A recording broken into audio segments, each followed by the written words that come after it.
bijaksana. La ilaha illallah, la ilaha illallah, la ilaha illallah, la ilaha illallah, la ilaha illallah, la ilaha illallah, la ilaha illallah,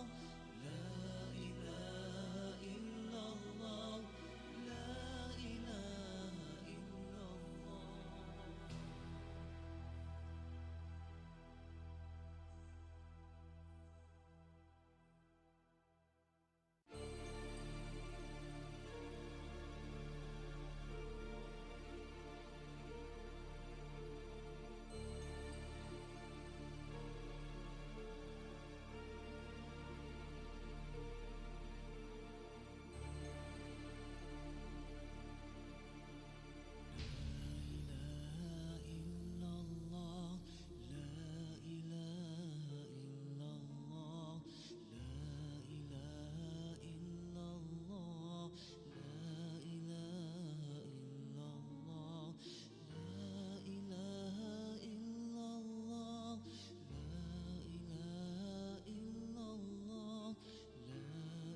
ilaha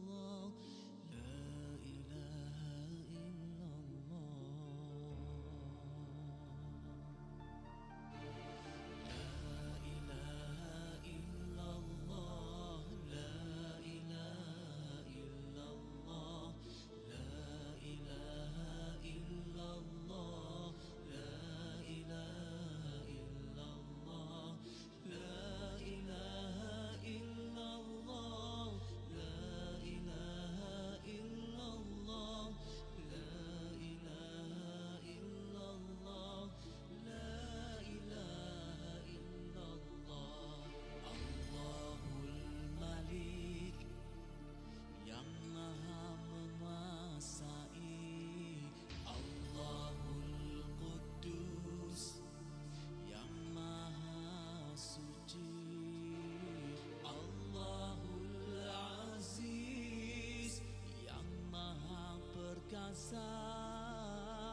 Allahul Hakim yang maha bijaksana. La ilaha illallah, la ilaha illallah, la ilaha illallah, la ilaha illallah.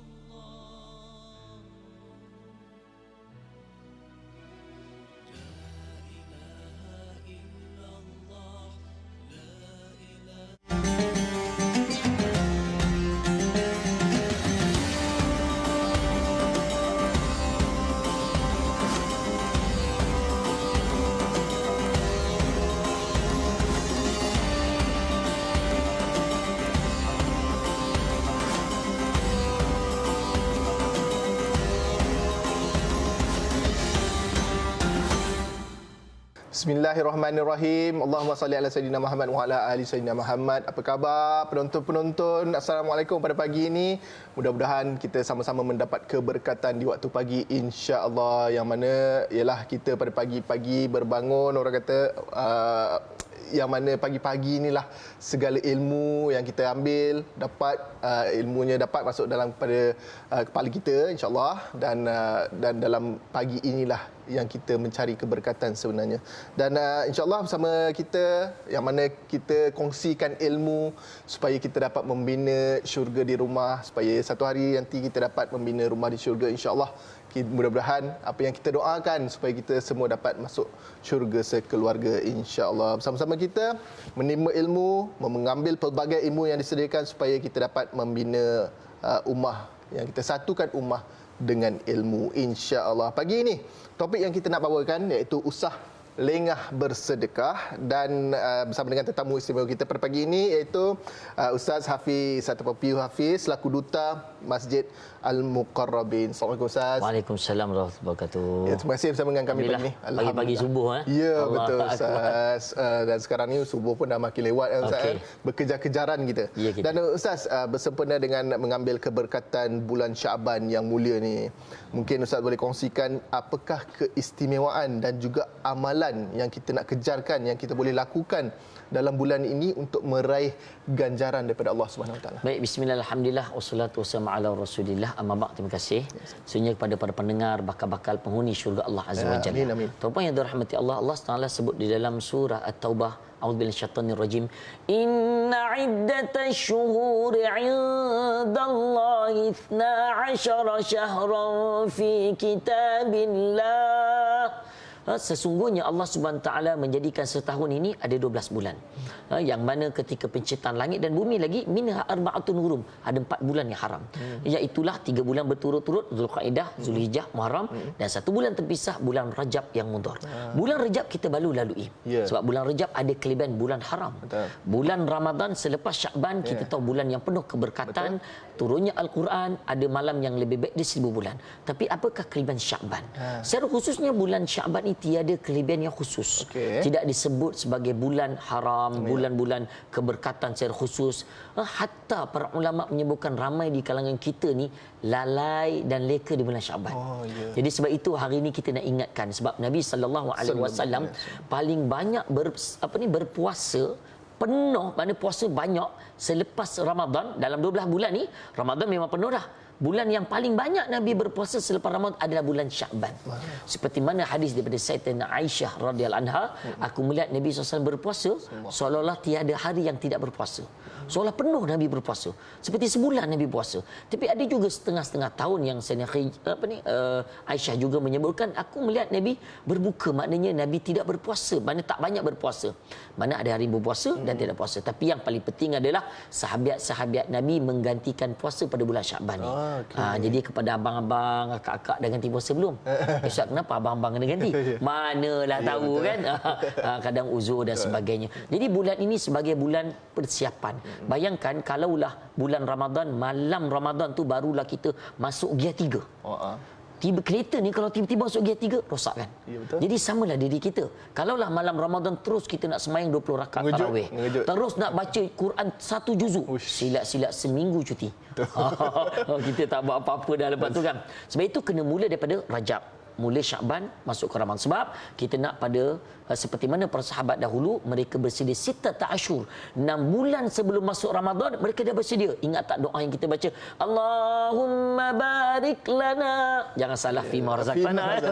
Allahumma barik lana fi Rajab wa Sya'ban, berkatilah kami di bulan Rajab Sya'ban, sekarang syahri Sya'ban lah. Wa ballighna Ramadan, dan sampailah kami ke bulan Ramadan. Sebab mereka menagih Ramadan, para sahabat salafus soleh. Begitulah juga kita, insya-Allah. Insya-Allah. Itulah juga yang kita kongsikan. Ada juga Ustaz, kalau salah betulkan saya Ustaz, yang mana bulan Rejab ni kita menanam benih. Syakban kita orang kata menyiram benih. Yang mana Ramadan tu kita mengambil hasilnya. Kita mengambil hasilnya. Masya-Allah. Dan Ustaz, mengapa yang kita nak kongsikan juga kepada penonton-penonton, supaya kita jangan lengah-lengah ataupun jangan kita beratkan hati dan juga tangan kita dalam bersedekah ni. Kenapa nak kena elakkan sifat bertangguh-tangguh ni Ustaz? Ya. Baik, terima kasih. Kalau kita lihat, sifat bertangguh-tangguh adalah sifat syaitan.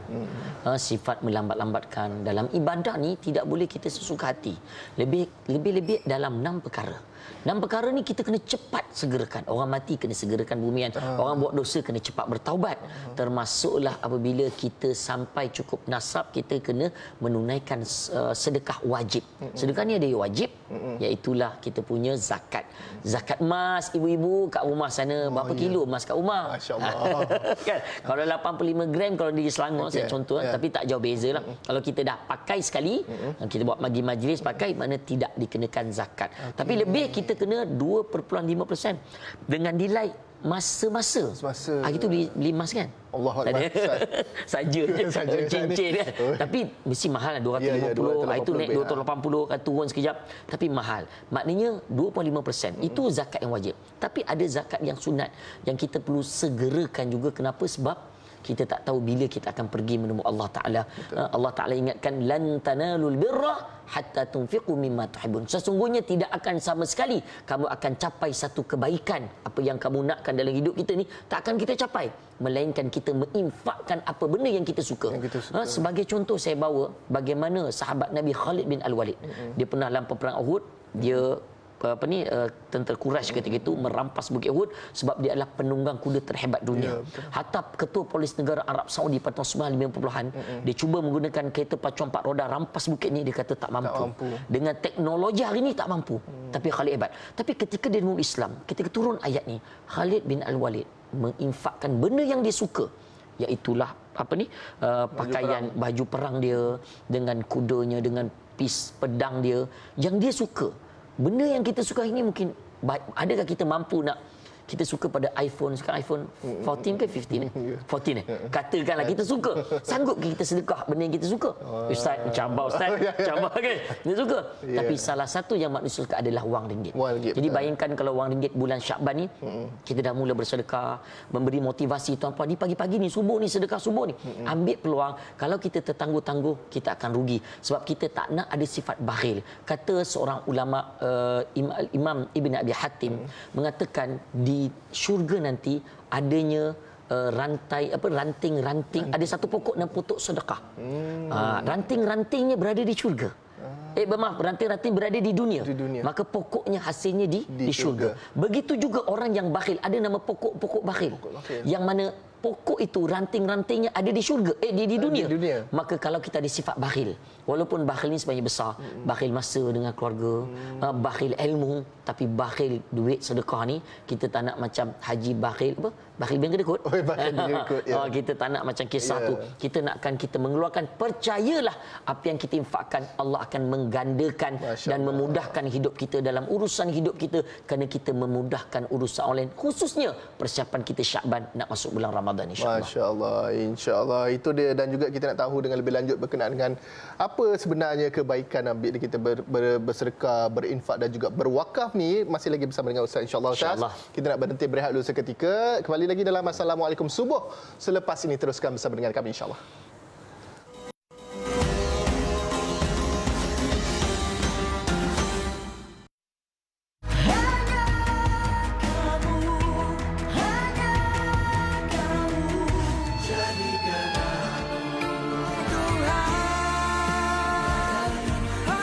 Mengangkat martabat pengkarya seni, menyampaikan mesej.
sesungguhnya tidak akan berkurangnya harta seseorang dengan sedekah.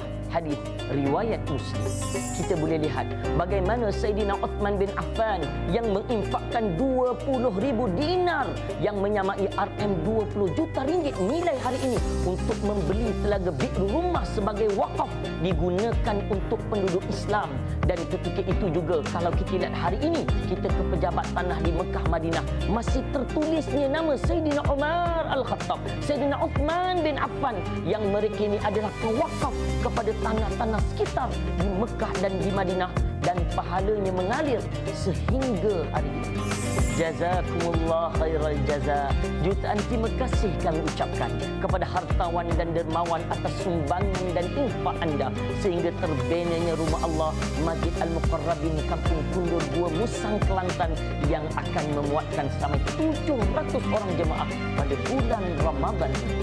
Walau bagaimanapun infak anda masih diperlukan untuk fasa kedua bagi melengkapkan kompleks Masjid Al-Muqarrabin dengan pembelian tanah seluas 4 ekar bersebelahan dengan masjid yang akan terbinanya Mahat Tahfiz pertama di Kampung Kundur, Gua Musang, Kelantan.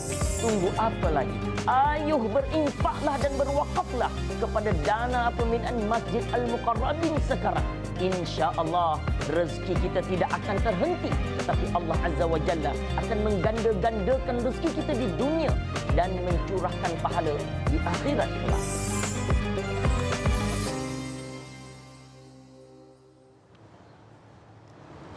Alhamdulillah, kembali lagi dalam Assalamualaikum Subuh dan kita teruskan perbincangan kita. Sebentar tadi kita berkongsikan berkenaan dengan usah lengah bersedekah dan kita nak kongsikan juga berkenaan dengan tabung infak masjid. Sebentar tadi Ustaz berkongsikan berkenaan dengan pohon sedekah dan juga pohon bakhil yang ada di syurga nanti insya-Allah dan juga neraka kita tahu di akhirat sana. Dan tinggal keputusan dan juga pilihan daripada kita je nak memilih menjadi golongan yang mana satu. Dan Ustaz, masya-Allah sungguh besar juga ganjaran yang dijanjikan oleh Allah Subhanahu Wa Taala pada orang yang suka bersedekah. Dan Ustaz terangkan berkenaan dengan program tabung sedekah subuh Masjid Al-Muqarrabin. InsyaAllah. Terima kasih pada Allah. Alhamdulillah. Tuan-puan bakal-bakal penghuni syurga Allah Azza wa Jalla. Alhamdulillah. Untuk mengatakan semua, Masjid Al-Muqarrabin adalah masjid yang terletak di Kampung Kundur, Gua Musang, Kelantan. Masjid ni jauh tuan-tuan kalau dari Selangor, daripada KL. Sebab apa? Sebab masjid ni tiada masjid di sana. Belum ada masjid. Di Kampung Kundur ni tak ada masjid. Ada surau yang daif dan berharap sangat kita Ramadan ini kita dah boleh guna. Tuan-puan, hampir siap bangunannya, keseluruhannya, tapi kita masih memerlukan sebenarnya bantuan-bantuan anda untuk melengkapkan pembelian tanah 4 ekar untuk memenuhkan kalau kita tengok ni dekat kawasan ni dah ini tempat parking, masjid pun dah cantik, dah seram, hanya nak perkemaskan. Dah naik dah. Dalam saya dah pergi dah 2 bulan lepas. Jadi saya cukup bangga dan saya ucapkan jazakumullah khairal jaza. Jutaan terima kasih Allah saja yang membalas jasa-jasa para hartawan dan dermawan sekalian. Tapi kita masih memerlukan bantuan. Tuan-puan, saya nak bawa pada segmen akhir ni. Bagaimana di zaman Nabi SAW, kalau kita lihat ketika mana dalam peperangan Tabuk, perjalanan yang jauh, ketika itu duit tak ada, modal nak pergi perang tak ada. Jadi turunnya ayat begitu banyak. Infiru khifafan wa thiqalan wa jahidu bi amwalikum wa anfusikum. Ketika tu Nabi SAW berkhutbah, Nabi baca ayat ini, mengingatkan maka hendaklah kita keluar, pergi berjihad di jalan Allah ini dengan harta kalian dan diri kalian. Maknanya kita kena bantu agama kita, tuan-puan.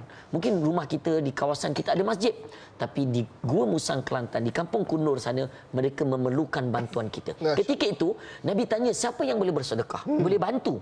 Semua orang munafik ini pujuk, tak payah sedekah, tak payah. Tapi ketika itu Sayyidina Umar Al-Khattab, dia membawa harta dia membawa separuh harta dia.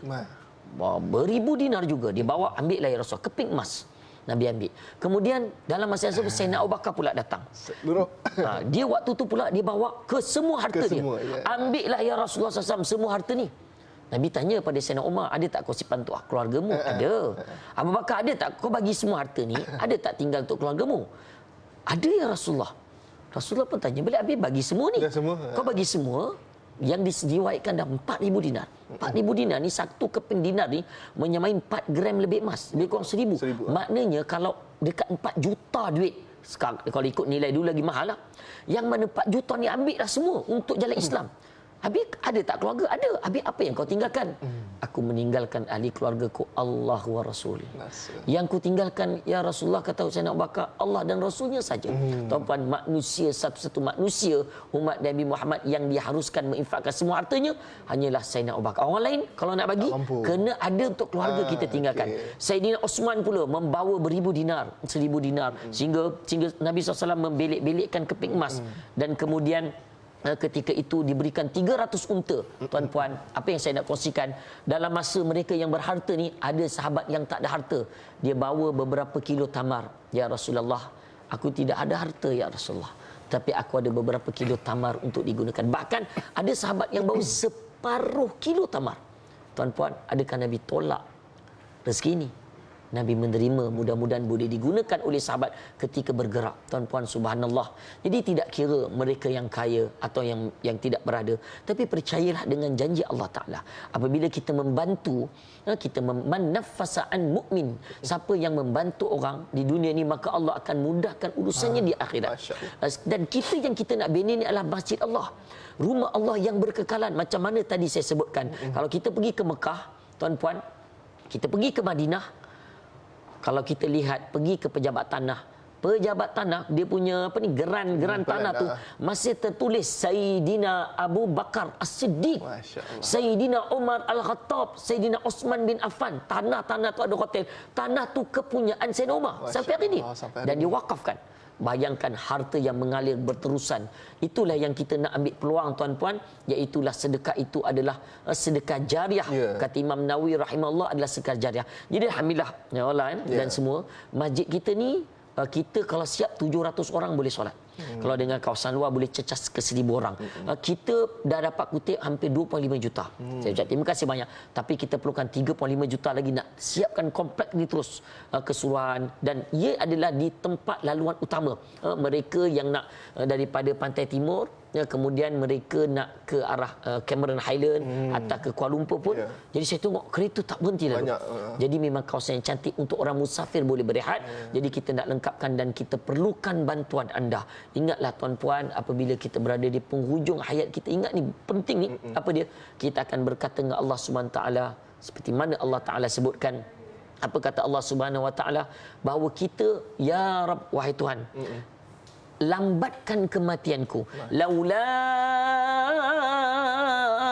akhartani ila ajalin qarib. Ya Allah, lambatkan matiku ya Allah. Kita cakap Allah, kita nak buat satu amalan last. Ya Allah, lambat, aku nak buat satu amalan akhir. Bukan kita tak cakap aku nak baca Quran, aku nak pergi Mekah, aku nak nak solat.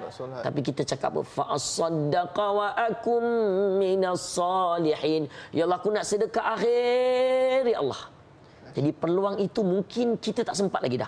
Kita akan cakap dengan Allah, tapi bayangkan selagi mana orang berada di sana membaca Quran, solat di Masjid Muqarrabin, selagi itulah pahala itu mengalir pada kita di bulan penuh keberkatan Syaban ini. Kita ambil peluang, mudah-mudahan rezeki kita diberkati oleh Allah Taala. Masya-Allah. Itu yang kita kejar-kejarkan sebenarnya. Orang kata apa, sedekah ataupun ganjaran pahala yang berterusan, ya Ustaz, yang tidak putusnya walaupun kita dah tiada di atas muka bumi ini lagi, insya-Allah. Dan Ustaz, bagaimana misal kata kalau mereka di luar sana tu ingin menyalurkan sumbangan dan juga bantuan, bagaimana? Boleh adakah terus nombor di paparan ni sekarang ada masjidalmuqarrabin.com, nombor telefon, boleh ambil screenshot, simpan dan viralkan, insya-Allah. Insya-Allah, mudah-mudahan kita sebarkan segala maklumat ini, kita juga mendapat pahalanya bersama, insya-Allah. Kita ucapkan jutaan terima kasih kepada Al-Fadhil Ustaz Hafiz kerana bersama dengan kita berkongsikan peluang untuk kita sama-sama menggandakan lagi pahala kita dan mendapat ganjaran pahala yang berterusan, insya-Allah. Terima kasih Ustaz. Sama kita. Dan kepada anda, teruskan bersama dengan kami dalam Assalamualaikum. Selepas ini kita akan kembali dengan topik-topik yang sangat menarik dan insya-Allah ilmu yang bermanfaat untuk kita amalkan. Kembali lagi dalam Assalamualaikum selepas ini, insya-Allah. Sesungguhnya tidak akan berkurangnya harta seseorang dengan sedekah. Hadis riwayat Muslim. Kita boleh lihat bagaimana Sayyidina Uthman bin Affan yang menginfakkan 20,000 dinar yang menyamai RM20 juta ringgit nilai hari ini untuk membeli telaga bi'r rumah sebagai wakaf digunakan untuk penduduk Islam. Dan ketika itu juga kalau kita lihat hari ini kita ke pejabat tanah di Mekah Madinah masih tertulisnya nama Sayyidina Umar Al-Khattab, Sayyidina Uthman bin Affan yang mereka ini adalah pewakaf kepada tanah-tanah sekitar di Mekah dan di Madinah dan pahalanya mengalir sehingga hari ini. Jazakumullah khairal jaza. Jutaan terima kasih kami ucapkan kepada hartawan dan dermawan atas sumbangan dan infak anda sehingga terbinanya rumah Allah Masjid Al-Muqarrabin Kampung Kundur Gua Musang Kelantan yang akan memuatkan sampai 700 orang jemaah pada bulan Ramadan ini. Walau bagaimanapun infak anda masih diperlukan untuk fasa kedua bagi melengkapkan kompleks Masjid Al-Muqarrabin dengan pembelian tanah seluas 4 ekar bersebelahan dengan masjid yang akan terbinanya Mahat Tahfiz pertama di Kampung Kundur, Gua Musang, Kelantan. Tunggu apa lagi? Ayuh berinfaklah dan berwakaflah kepada dana pembinaan Masjid Al-Muqarrabin sekarang. Insya-Allah rezeki kita tidak akan terhenti, tetapi Allah Azza wa Jalla akan mengganda-gandakan rezeki kita di dunia dan mencurahkan pahala di akhirat kelak.